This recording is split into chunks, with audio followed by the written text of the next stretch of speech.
Hello everyone. Today I want to talk about this woolly controversy that has befallen the MGTOW community over the past few days, which has led to a video of her basically shaming MGTOW.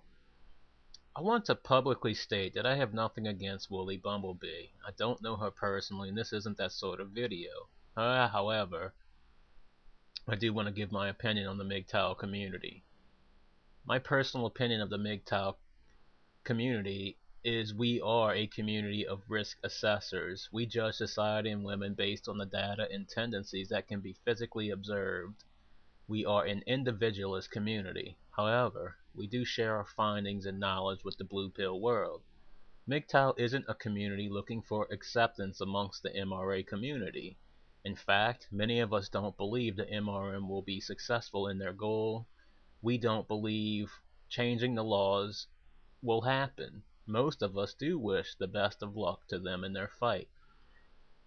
So why do people become MGTOW? Through bad experiences with women, or they have had friends or a family member who have been raked through the coals of a corrupted system. What MGTOW attempts to do is to turn our back on the system. We attempt to pull as many men out of it as possible in hopes to crash the system. The system is corrupt to the point where it is beyond the aid of a virus program. The virus continues to multiply as the program scans. Even if you delete some form of the virus will still persist. The virus will regroup and attack again. As long as people continue to participate in this system, the virus will continue plaguing everyone who interacts with it. When the system crashes, whatever the new system becomes, men will be better educated in their own and in female nature. MGTOW exists outside of the blue pill world. We are well versed in how to navigate around the virus plague system. So let's dive into why NEWALT won't work against the MGTOW community. As I said before, we judge society and women as a collective. We do not judge exceptions to the rule. Are there women out there who don't abuse family courts, affirmative action laws for women, falsely accuse men of domestic violence or rape? Sure, you bet. But these are exceptions to the rule. The rule, however, still stands. Women as a collective have no problem destroying a man's life through the corrupted family court system.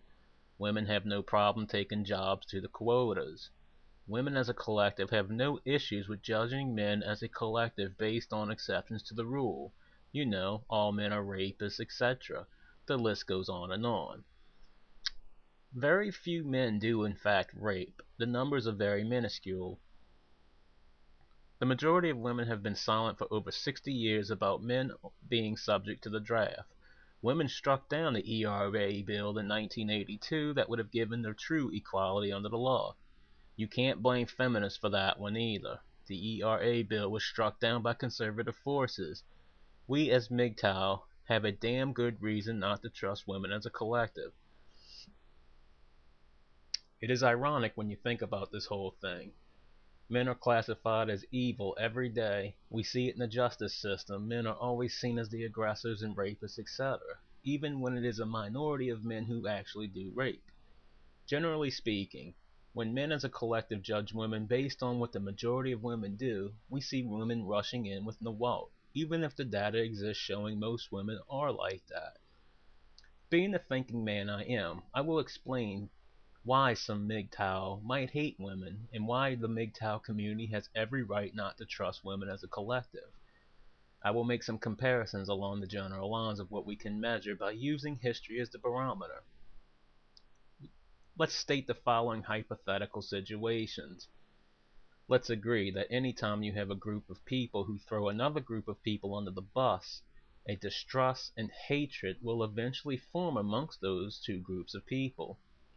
Women have thrown men under the bus for the better part of 60 years, when misandric laws were passed to give women a leg up in every way possible.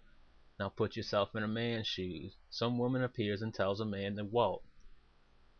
Could we not see the same logic in these hypothetical situations? Let me spell it out in simple terms. It is the mid-1800s. I am an African American slave on some plantation in the South. One day, I'm in the field doing my work. A mysterious white man or woman appears and asks me to come with them. They tell me if I go, I will be freed. Would I trust them? considering I have been thrown under the bus by white people the minute I stepped on American soil? Would I trust them knowing the risk of trying to escape? Slaves who were caught trying to escape were beat to death by a whip, snipped and left to bleed out, shot, hung, or ripped to death by a pack of dogs that were purposely starved for this purpose. Sure, there's a chance the white person could be telling the truth and not all white people are like that. But I've seen enough evidence to not trust white people as a collective at that point. Perhaps a hatred of white people began to brew when friends I might have befriended on this plantation were beaten to death. Perhaps a woman I fancied had been raped, beaten senselessly. My point? Why trust the demographic of people who have thrown me under the bus? Why be surprised if hatred does form after extended exposure to this climate?